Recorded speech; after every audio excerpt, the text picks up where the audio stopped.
ድገንም ስለዚህ ብዙ ጊዜ ቅዳሴ ላይ እናተኩራለን። ቅዳሴው ታጎለ አልታጎለ ቆረበ አልቆረበ ግን ጥያቄያችን አይደለም። የሚመጣ የሚቆርብ የሚታጠብ ከሌለን ቅዳሴው ብቻውን ዋጋ አያሰጥም።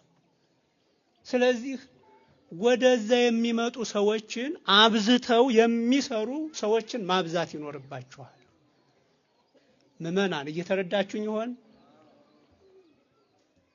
የክርስትናን ትምህርት የምንማረው ቄስ ለመሆን እንዳይመስላችሁ። ይሄ ልዩ ጥሪ ነው። መንግስተ ሰማያትን ለማግኘት ነው። በጾታ ሳንለያይ የምንማረው ትምህርት ነው የክርስትና ትምህርት። የክርስትና ትምህርት ለሴት አያስፈልግም ለወንድ ነው የሚባል አይደለም።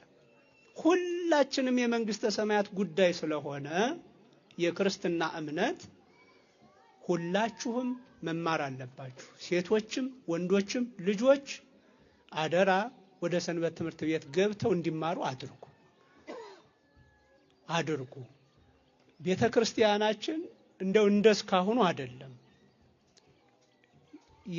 እስከ 12ኛ ክፍል የሚሆን ስርዓተ ትምህርት ቀርጻ እየሰጠችን ነው። አሁን እስከ 4ኛ ያለውን ባለፈው አመት አስገብተናል፣ ስራ አስጀምረናል። በቅዱስ ሲኖዶስ ጸድቆ የተላከልን ማለት ነው። እሱን አስተምሩበት፣ አስገልግሉበት አደራችሁን። ለዚህ የሚያበቁ መምህራንንም አደራችሁን ተጠናክራችሁ ቅጠሩ፣ አስገቡ። ለምሳሌ 2 የአዲስ ኪዳን መምህራን አሉና ከተማው ላይ ብዙ ናቸው፣ ወደ 5 ገብተዋል። በደንብ አድርጋችሁ እነሱን ያዟቸው። እነሱም የሚጠቅሟችሁ በእንዲህ አይነቱ እሁድ ጧት ወንጌሉን በማስተማር ብቻ አይደለም፣ በመስበክ ብቻ አይደለም የሚጠቅሟችሁ። ቅዳሜና እሁድ ልጆቻችሁን ለወጣቶቹም እንዲሁ ጊዜና ሰዓት መድበው መሰረተ እምነት ሲያስተምሩ ነው። ይሄ እንደዚህ አይነቱ ጉባኤ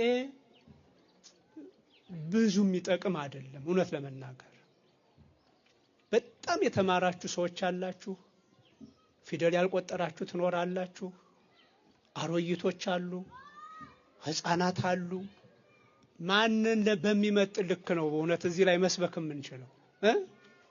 በክፍል በእድሜ በእውቀት አለየናችሁም። ሽማግሌውም አሮይቱም ወጣቱም ህፃኑም ፊደል የቆጠረውም ፊደል ያልቆጠረውም ነው አሁን ያለው አይደለም። ስለዚህ የተመጣጠነ ትምህርት ለመስጠት አይመችም። በእንዲህ አይነት መድረክ የተመጣጠነ ትምህርት መስጠት የሚቻለው ልጆቻችሁ በእድሜ ክልላቸው ተከፍለው ክላስ ላይ ሲገኙ፣ ወጣቶች ልጆቻችሁ በእድሜያቸው ተለክተው ክፍል ላይ ሲገኙና ከእድሜያቸው ጋራ መቀበል ከሚችሉበት የመቀበል አቅማቸው ጋራ ትምህርት ስንሰጥ ነው። እና ስርዓተ ትምህርቱ እየተዘጋጀ ያለው ያን ታሳቢ ያደረገ ነውና አደራችሁን ልጆቻችሁን የማታስመዘግቡ ሰዎች እንዳትኖሩ።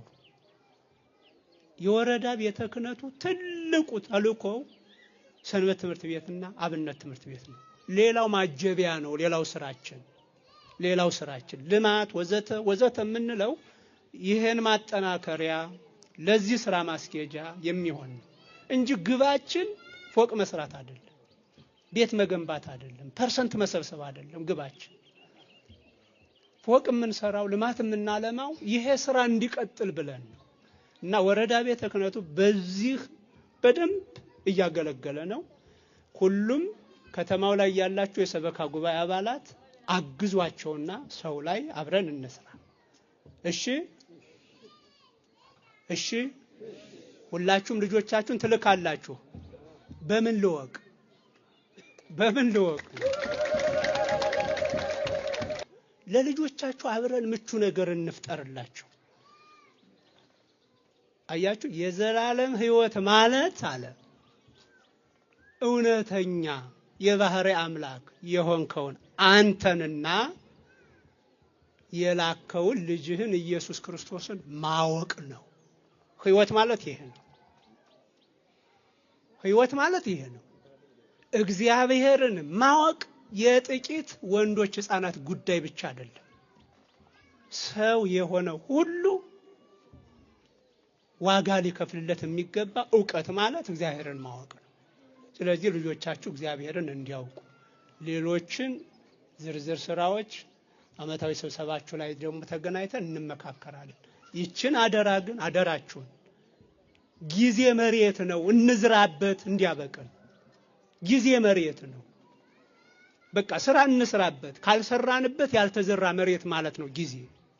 ያልፈናል፣ ያመልጠናል ምንም ሳንዘራበት። ስለዚህ ልጆቻችን ላይ ስራ በመስራት ጊዜን አደራ እንጠቀምበት ለማለት ነው። እግዚአብሔር ከሁላችን ጋር ይሁን። እግዚአብሔር ይጠብቃችሁ። በእውነት ርብርባችሁ ሁሉ እንዴት ደስ ይላል። የበለጠ ልጆቻችሁ ሲማሩልን ጳጳስ ቆሞ ሳንቲም ስጡኝ ብሎ አይለምንም እኮ። ልጆቻችሁ በደንብ ከተማሩልን ሳይለመኑ አስራታቸውን ያወጣሉ፣ ይቆጥባሉ። ጳጳሱ ዕቅድ ማውጣት ብቻ አቅጣጫ መስጠት ብቻ ነው የሚሆነው። ግን አስራት መክፈል ግዴታው እንደሆነ የሚያውቅ ምዕመን ስለሌለን ይሄው ጳጳሱ ቆሞ ሳንቲም ይሰበስባል። አይገርምም? ይሄ ግን ስራ እኮ አልነበረም። እውነት ለመናገር እንደ አጠቃላይ የልማት ስራዎችን ለመስራት እኔ ሳንቲም በዩቲዩብ በመሳሰሉት መድረኮች መጠየቅ አልነበረብኝ። ያለፍነው ነገር ኑሮ ነው። ግን ወደዛ ለመሄድ አሁን ጳጳስ ላይ ምንድነው ሳይባል በተገኘው ዘርፍ ሁሉ አብረን እየሰራን ነገ ወደምንደርስበት እንደርሳለን ብዬ ተስፋ አደርጋለሁና ለዚህ ርብርብ አሁን ያደረጋችሁት በእውነት የሚያስደስት ነው። የበለጠ ደግሞ ልጆቻችን ብናስተምር እንዴት አይነት ቁም ነገር እንደምናይ ነገ እናየዋለን። እና እግዚአብሔር ይስጣችሁ። በእውነት የሰጣችሁትን ሁሉ ይቀበላችሁ። የመንግስተ ሰማያት ዋጋ ያድርግላችሁ። ጤነኞች ናችሁ። ሰላም አግኝታችሁ ሰርታችሁ እንድታፈሩ እግዚአብሔር ይፍቀድላችሁ። አምላካችን ሆይ ከሰው የማናገኘውን ካንተ ብቻ የሚገኘውን የአእምሮ ሰላም፣ የህሊና እረፍት፣ የአካል ጤንነት በመስጠት ይህንን ህዝብ ጠብቅልን። በድካሙ ጊዜ የሚያበረታ በፈተናውም ጊዜ የሚታደግ መልአክም አታሳጣብን። ለዚህ ሁሉ ሕያውና ቅዱስ የሆነ ስምህን በመጥራት እንዲህ ብለን እንለምንሃለን።